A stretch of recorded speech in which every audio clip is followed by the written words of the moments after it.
Vegeta encountered his first big challenge, and he's already dead. Wait, how are we going to continue his story about Vegeta if he's dead? Well, we'll cover all that and more in this third part of What If Vegeta Was Like Broly. After more time training with King Kai, Goku eventually returns home. And immediately, the first thing he wants to do is test out Gohan's power. So, Gohan transforms against him. He's learned to control this form, and after King Kai theorized what this form is supposed to be, they just refer to it as Super Saiyan, which of course is the right name for it. It's actually Super Saiyan. Goku shows off Kaioken, fighting Gohan while he uses his Super Saiyan form. The two fight, and surprisingly, it seems like Gohan's ahead. Not by a significant amount though. Super Saiyan has a much higher boost than what Goku has with Kaioken. But Goku has been intensely training over this time, plus he's been taking advantage of the higher gravity on King Kai's planet. Gohan has been training, but he hasn't seen significant gains. Goku's using Kaioken times 20 right now. So from what Goku can tell, Gohan's not too far behind him in his base, but Super Saiyan gives him the edge thanks to the strength of it. Still, that's great. He's proud of his son and he can't wait to get that form for himself. He did ask King Kai more about the Saiyans, and King Kai kinda clammed up. Goku learned what happened to them, but King Kai never mentioned Vegeta being out there, or the other Saiyans out there for that matter. First off, Vegeta's dead, so it doesn't really matter. Second, he doesn't want Goku going after Vegeta's army for a challenge. Even though he could probably fight a vast majority of the army, King Kai doesn't know the true strength of it. And besides, people can come back from the dead. A lot more time passes, up to the point when the androids are supposed to arrive. Okay, but that begs the question, what's happening with the time traveler and Goku having the heart virus? Well, no time traveler here. Why? Goku simply doesn't get the heart virus. We don't know how he got it exactly, and I kind of do this differently in each video, honestly whatever I think will make things more interesting, but also a lot has gone different for Goku, so unless the virus was something long dormant for him, he might just not contract it here. Whether he got it from Earth, space, whatever people theorize. Point being, the butterfly effect caused Goku to maybe never even cross paths with the source of it. I personally don't believe he contracted it from space, but if you do, he never even went to space here. The only time he was off Earth was when he was on King Kai's planet. And you might think I'm missing out on an opportunity with future Trunks here, especially because he could have Vegeta's powers, but trust me, I'm not. Like I said, this is to make things more interesting, and if future Trunks were in this scenario, well, first of all, that wouldn't make sense, especially with where Vegeta is now in the story. Besides, if there were a time traveler here, it would probably be Gohan, if anything. Trunks might actually appear later on in the story. I actually haven't written that far yet as of the time of recording this. But especially at this point in the story, he's not going to show up at all. We'll see down the line if anything happens with him. Or any kid of Vegeta for that matter, because who knows, it might not even be Trunks.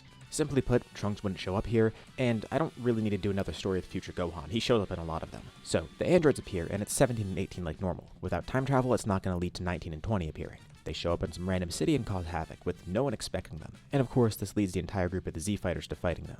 Now, there's one really big thing working in their favor here. The androids don't have data on Super Saiyan. Gero originally stopped gathering data right after the Saiyan saga, which obviously didn't happen here. And chronologically, if we compare the point when Gohan turned Super Saiyan in this story to the Saiyan saga, that would have happened after the fact. So Gero may have even stopped gathering data earlier on than normal. But even if he went up to the same point, regardless he's not going to have data on Super Saiyan. And in the original timeline, 17 and 18 were weaker than in the present timeline. Gero missed the Piccolo fight, missed Super Saiyan, and missed Goku coming back. Goku uses Kaioken for a bit, but then decides to stop holding back. He and Gohan both transform, showing off Super Saiyan. Goku does have the form by now. Thankfully, since he trained so much with Gohan, and the fact that he's able to replicate things so well, Goku got Super Saiyan pretty quickly. It only took him a few months after coming back. Not to mention this kills two birds with one stone. Goku training with Gohan not only let Goku learn about Super Saiyan, but it let Gohan learn more about how it functions, and Goku tried to work around that.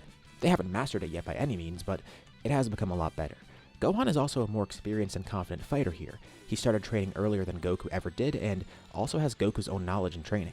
So despite his age, Goku feels Gohan is as skilled as he was when he first went to see Kami. 17 and 18 are pretty tough opponents, but Goku and Gohan get serious once they realize how big of a threat they are, especially because the androids are hell-bent on killing Goku. And they have infinite energy, so if this fight drags out, that will be a problem. I don't think it's going to be a completely easy battle, but thanks to the two of them fighting with perfect synergy, and coordinating their attacks against the androids, they can definitely take them down one by one. So 17 and 18 are defeated. The other fighters watch on in disbelief. They did actually fight the androids for a bit, but were no challenge for them.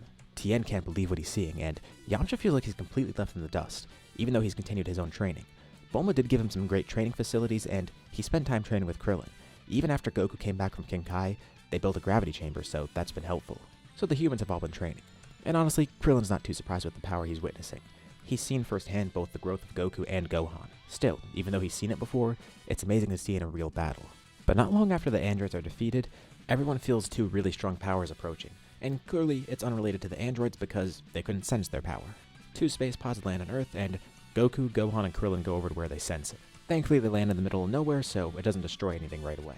Two pretty large guys step out. It's Raditz and Nappa, and Raditz immediately recognizes his brother. He looks just like their father. Of course, Goku's really confused at first because he doesn't know what the other Saiyans look like, so even though he knows they exist, this is the first time he's ever seeing one in person. Not to mention, he wasn't even aware that he had a brother. Pretty quickly, Raditz finds out that Kakarot forgot a lot about his past, though he somehow knows he's a Saiyan now, which is weird. Raditz tries to get Kakarot to come along with them, but he's obviously not going to go, and he explains their mission. They're trying to revive their leader, the Prince of all Saiyans and now the Emperor of everything, Vegeta. Goku has no clue who this guy is, but Raditz gives a little more info. He also explains how strong Vegeta is and the fact that they know of some way to bring him back. As Raditz explains more, Goku and Krillin realize that he's talking about the Dragon Balls, but they don't know if he's actually here for the Dragon Balls or if he just plans on going somewhere else for them. So Goku asks exactly where he plans to get these wish orbs. Raditz says that after researching a bit, he assumes that's how their last opponent got his power. He wished for it, and there's rumors of something called wish orbs made by Namekians. Now, Goku and Krillin don't say anything, but Goku actually learned from King Kai that Kami and Piccolo are Namekians. So there's more people like them out there, people that can make Dragon Balls. Anyways, Raditz's plan is that they're gonna go find Namek, but he wanted to stop by here first just to get an extra recruit. Raditz offers again. Goku's still not gonna join. He doesn't care about Vegeta, or the Saiyans for that matter. Besides, it doesn't necessarily seem like they're good guys either. The prospect of fighting someone strong like Vegeta sounds pretty cool, but he's not gonna go out of his way to revive someone who's potentially a big threat like that. Well, if Kakarot won't willingly go with them, they'll forcefully bring him with them. Raditz lunges in and immediately goes for Gohan, expecting to take him with no effort. This must be his nephew, right? But just as Raditz is about to lay a hand on him, Gohan vanishes, catching Raditz off guard with a punch. Now, this doesn't immediately overpower Raditz, but he was off guard. He didn't expect that power from this kid. And as Nappa was watching his scouter exploded, it seems like these Earthlings can hide their power, and then fully activate it whenever they feel. Goku gets ready for battle too, and just to deter them, he goes Super Saiyan, asking them if they have the same type of power. And they're immediately perplexed. That's like what Vegeta has, but somehow it's different. Kakarot seems a lot calmer, and weirdly enough, the kid transforms too. Is this something all Saiyans could use? And more importantly, why don't they have it if these two do?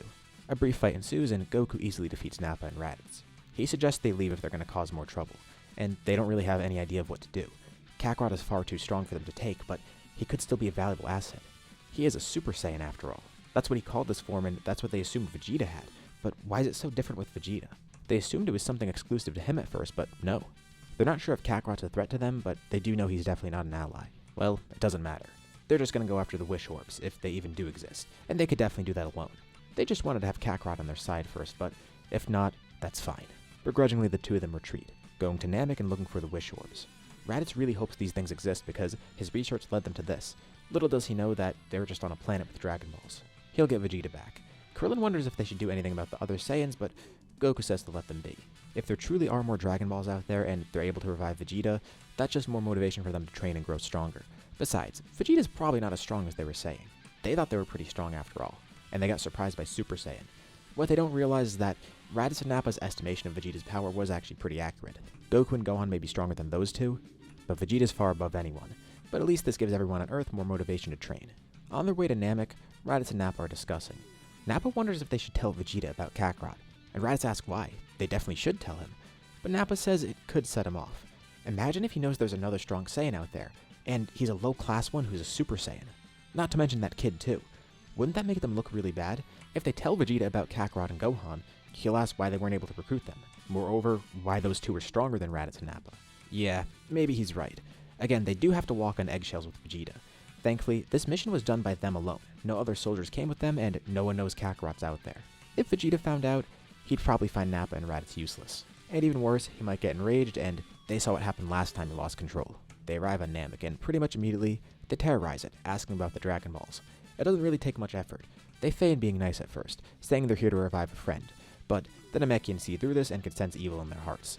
Fine, they'll do it the hard way then. The two of them go around different villages, learning a village elder will guard each Dragon Ball, so it doesn't make it too hard to find them, especially with their scouters. They just locate the villages, terrorize them until they find the Dragon Ball, and that's that. One warrior Namekian makes a stand against them. It's Nail, though his power isn't even nearly enough to fight them. But they don't kill him. They keep him as a hostage, especially because they don't know how to activate the Dragon Balls. They're going to need to keep someone alive as a translator. They also do get a hold of Dende, using him as a hostage too. In case one doesn't pan out, they have the other. By now, Guru has died and Mori's the elder. He's not going to willingly give up the Dragon Balls, but Nappa restrains Mori, and Raditz gets the final Dragon Ball. But Mori gets an idea, communicating with them. He tells Dende to make the wish, but then gives him a command for 2 other wishes. Thankfully, the Saiyans don't know that Purunga grants 3. So with no other option, Dende summons Porunga, and a wish is made to revive Vegeta. The Saiyans actually stopped by and got a bigger ship when they came here, the one with Vegeta's body on it. So after making the wish, their scouters light up, and they've kind of learned to sense ki a little bit too, so they even feel Vegeta's presence a bit. He really is back, and he steps off the ship. Thankfully, they're just purely focused on Vegeta right now and thought they only had one wish. So as they're distracted by this, Dende makes two other wishes. First, quickly asking Porunga to make a new Namek, and for the second wish, asking to transport all the Namekians there.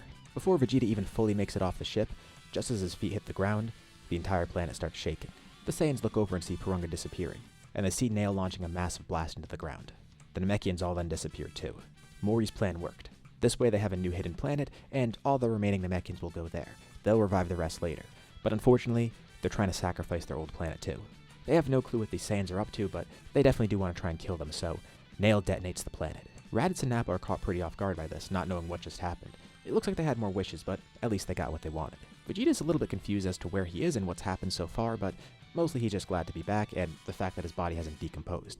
Thankfully they had a crew recover it and keep it in good condition for his revival. But they need to go. They immediately get back on the ship, and just in the nick of time, they leave the planet right when it explodes. The Saiyans narrowly escape. That was a rush. Those Namekians are pretty smart for doing that. Had they been caught in the blast, they all would have died and this would have been for nothing. But Raditz and Nappa ask how Vegeta feels right now. Well, Vegeta did miss a lot of time. Though, he's glad Raditz and Nappa found out about the Dragon Balls. When he heard Granola wish for that power, he was hoping that they'd pick up on it. Had they not done it, he would have done so too. He would like to get the Dragon Balls for himself one day, maybe wishing for immortality or something. Though that's going to be pretty hard right now because they don't know where the Namekians went. At least they know they're out there though, and Vegeta's got a lot of unfinished business here. Plus, a lot of work to catch up on. It has been some time since he died after all. And with that, we'll leave off here for now. What'd you guys think about this part? What's going to happen next? Leave your thoughts and ideas in the comments below. I'd love to see what you guys think. As usual, be sure to drop a like and subscribe if you haven't already. It really does help out the channel, and it shows me you want to see more videos like this. Anyways, thank you all for watching, and I'll see you all in my next video.